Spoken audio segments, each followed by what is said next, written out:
notre mandat, là, c'est de rendre le saumon fumé dans le menu de la semaine, donc menu de tous les jours. Vous êtes à l'Institut sur la nutrition et les aliments fonctionnels de l'Université Laval, dans le complexe en fait, d'innovation en création culinaire et alimentaire. Qu'est-ce que ça vous dit, menu de tous les jours? Facile. Rapide, facile. Donc, dans un atelier de co-création culinaire, ce qu'on souhaite, c'est réunir des gens de l'entreprise et idéalement de différents départements de l'entreprise pour qu'ils puissent avoir tous une vue d'ensemble. On réunit après des consommateurs. Le principe, c'est vraiment de faire participer l'usager à toutes les étapes du processus de création du produit. Ces consommateurs gourmets sont au centre de ce laboratoire vivant d'où sortira des idées de produits à commercialiser qui répondent aux besoins des consommateurs. C'est des gens de milieux divers, c'est des foodies, c'est des pères et des mères de famille. Donc, ça représente vraiment là, la clientèle cible qu'on voulait avoir. L'aspect santé, on parle des protéines, des oméga-3, là, tu sais, Inspirés de pratiques qui ont été éprouvées en Europe, les participants débuteront par un atelier d'idéation. Là, vous me donnez des idées de choses qu'on fait avec du saumon. L'atelier débute par un remue-ménage autour des produits à développer pour la compagnie invitée aujourd'hui, les fumoirs Grizzly. L'entreprise désire développer de nouveaux produits afin de répondre aux besoins d'une famille type. Ici, c'est la famille Côté.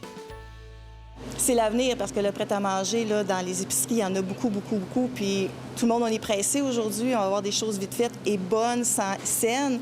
Fait qu'en faisant des projets comme aujourd'hui, on est capable de mettre de l'avant, justement, des produits avec ces critères-là.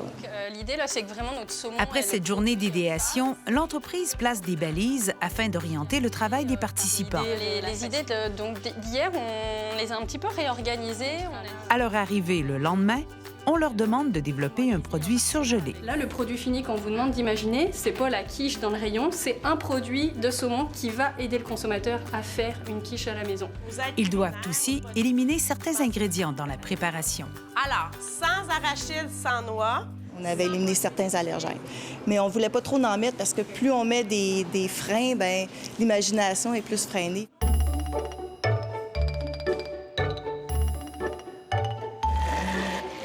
Qu'est-ce que vous êtes en train de faire? C'est comme un cube en fait de cuisine qui va fondre avec une pâte de saumon. En cuisine, on laisse libre cours aux expérimentations les plus folles. Nous, on fait un pogo. L'objectif, c'était que ça soit amusant pour les enfants, pour manger du saumon fumé et tout ça. Appuyés de chefs facilitateurs, on mettra à l'essai les idées les plus éclatées et on réinventera certains plats connus. Ce qui est intéressant, c'est qu'on fait intervenir des gens qui vont être les usagers des produits. Donc, ils les manipulent, ils les cuisinent. Fait que ça nous permet de voir, nous autres, comme entrepreneurs, comment ils vont réagir en utilisant le produit, puis d'amener des correctifs tout de suite. En entreprise, le développement de produits alimentaires coûte très cher et peut prendre jusqu'à 2 ans avant la mise en tablette. La co-création culinaire permet d'y arriver plus rapidement. Le développement de produits est beaucoup moins long. Vu qu'on est directement avec l'usager, ça nous permet de voir sur le marché, est-ce que c'est un produit qui va être viable? Est-ce que c'est quelque chose que les gens vont acheter et qu'ils vont aimer? On paie pour être ici, mais malgré tout, le prix en vaut l'investissement parce qu'on va ressortir d'ici avec environ 12 projets possibles pour une bagatelle, là, un prix vraiment pas énorme.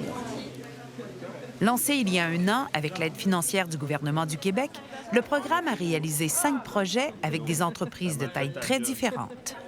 Ça peut être de la grosse entreprise qui veut vraiment alimenter finalement son réservoir d'idées ou qui veut aller valider des choses auprès du consommateur, comme de la petite ou moyenne entreprise qui voudrait s'adresser à un marché très, très spécifique.